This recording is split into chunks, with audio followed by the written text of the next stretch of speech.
Hello, everybody. Welcome back to Mindful and Mellow. Today, we're getting ready for the new year, 2025. So I want to do a couple of different tarot readings. So today, we're going to do one. We're going to look for some ways to reflect on 2024, things to look forward to in 2025. And we'll also get some advice from the tarot. We'll use the Morgan Greer Tarot deck, and we'll clarify, if necessary, with the Robin Wood Tarot. So let's jump right into it. So I want to ask Tarot for things to reflect on 2024. So we want to kind of reflect back over the year. What do we need to know? What do we need to be thinking about? Let's pull 3 cards for that. If there's any perceived nudity in these cards, I will cover them up as soon as it appears. I just felt the need to cut the deck. I'm not sure why, but first question, first card is the 8 of Cups. Yeah, I like that. Let's see if we can zoom in here a little bit. Okay, perfect. A little bit. Bear with me here, folks. Second, we have the Strength card. Okay, I like it. I like it a lot. And we have the Knight of Wands, or the Knight of Rods, as they call them in this deck. Things to look forward to in 2025. We have the Page of Cups. Ooh, we have the 3 of Swords. And we have the High Priestess. Okay.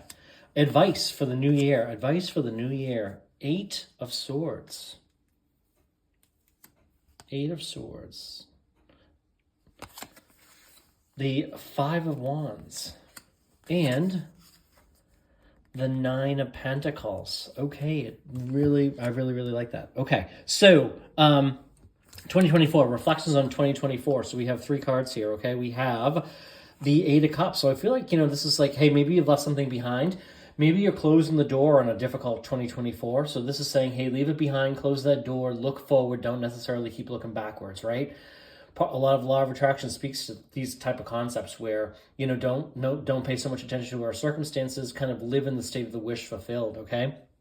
This, to me, tells me that, maybe we're leaving something behind. And there's another tarot reading that I can post, if I haven't already, where I was looking for, end of the year advice, and the 8 of Cups came up twice. So a lot of it is like leaving something behind, moving on from what no longer serves you. So if you did that this year, reflect back on that and be proud of yourself for taking those steps, taking those actions. I'm definitely getting somebody who's, maybe left some things behind and made some difficult changes and moves. And maybe that's some of the feeling of difficulty. But that's where you really grow, and there's a lot to be said from an emotional intelligence standpoint about knowing when it's time to leave. When is it time to move on? That's a key thing to always know. When is it time to move on from the job, from the house, from the relationship, from the business, whatever it is, anything in life, right? Is knowing when to move on. So if you did that in 2024, this is, take a moment to pat yourself on the back, and appreciate how far you've come and the growth and development you're moving towards and moving in, okay? The Strength card tells me that some of this took some strength, and it wasn't necessarily easy to move on. So whether it was a relationship, a job, something along that lines, I'm getting both here. So maybe one of these applies to you. If you were let go from a job, or you were impacted by a reduction in force, or you simply left a job where you knew everybody, you knew the power process and everything else for something a little bit more in the unknown. Again, that does require a lot of strength. So give yourself credit for that. This is the end of the year. I feel like is always a good time to reflect back and give ourselves credit for all the growth and development that we experienced during that particular calendar year, right? And this is saying it wasn't easy, but you did it. You moved on. If you're looking at the year and you're realizing there are still things for you to move on from, it's not too late. It's never too late. It's always time. It's always the right time. The right time is always now, okay? The Knight of Wands, this is somebody coming in like with a new idea. So this could be a new, fresh perspective. So I'm seeing a lot of growth and development. So let's look at these collectively here. Moving on, having the strength to move on. The Knight of Wands, he's young, he's picking up something new and he's running with it. He's passionate, he's excited. So if leaving something behind has you excited and passionate, then by all means, this is the great place to be. This is really where we grow. It's at our comfort zone. It's at the threshold of our comfort zone, stepping out of that comfort zone. So I really like that. Does any of this resonate with you? If so, drop a note down below. Tell me how.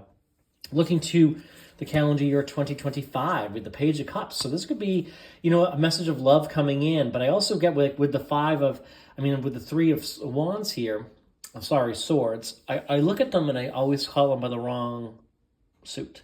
Anyway, in relation to the question that was asked here about what would we have to look forward to in 2025, the Three of Swords tells me that you're moving past a hurt, you're moving past some difficulty, and this may come through. What better way does that come through sometimes than like a new relationship or a budding, friendship, romantic relationship, whatever this is, okay?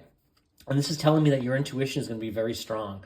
So if you feel like you have any sense of, psychic ability or the ability to or you got a lot of gut feelings, trust those. You're going to be getting a lot of those in 2025. So, maybe this is, maybe this is you realizing maybe this could also be like you avoiding hurt from somebody because your gut told you that this person's bad news. Okay. So this is going to apply to somebody. I don't know who it is, but I'm telling you that somebody's been maybe actively pursuing you with this Page of Cups, but your intuition is telling you that they are going to cause you heartbreak and hurt.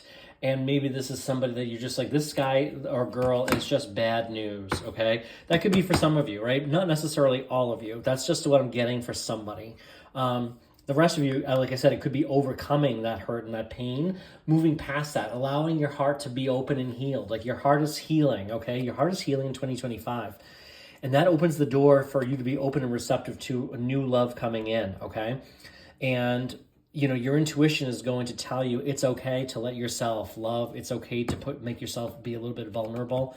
Listen to your gut feelings. Listen to that gut. If you feel any hesitation or anything, listen to it. Do a meditation to really understand, like, where is this coming from? Why do I feel this way? Because I do feel like, our intuition and our inner being is always leading us in the direction of our best interest, the path of least resistance.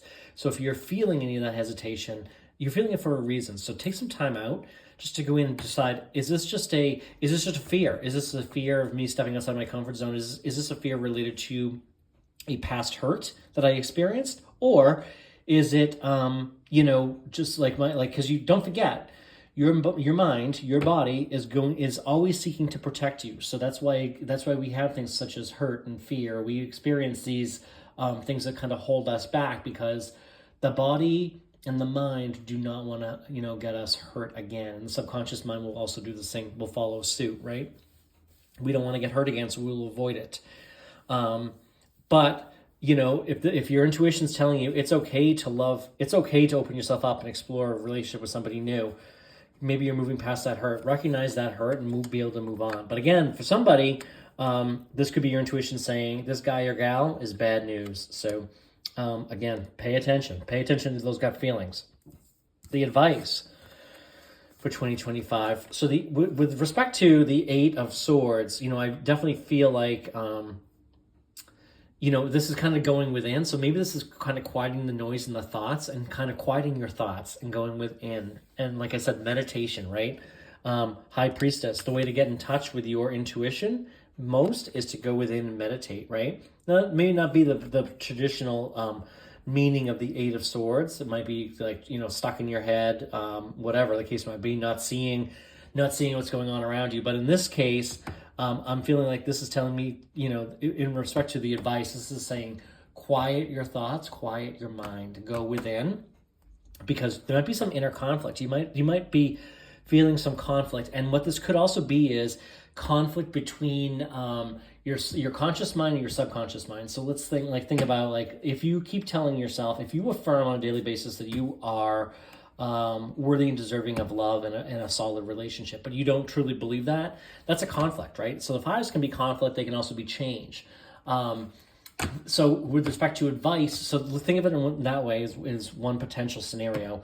The other scenario here is with the Five of Wands being, change is inevitable. So this could be telling you to, hey, you're going to encounter a lot of change.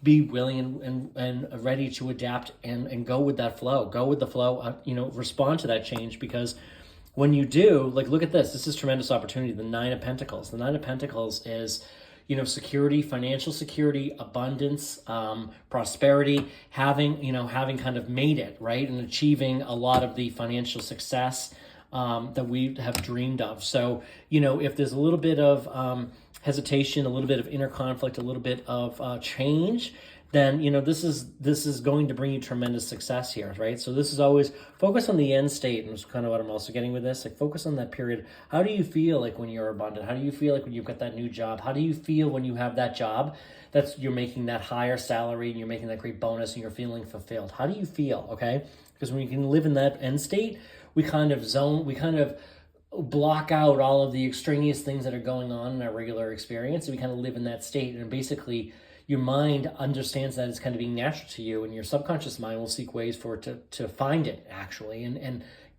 for you to actually experience it in your true reality. So I do think so. It's going to be like an interesting year.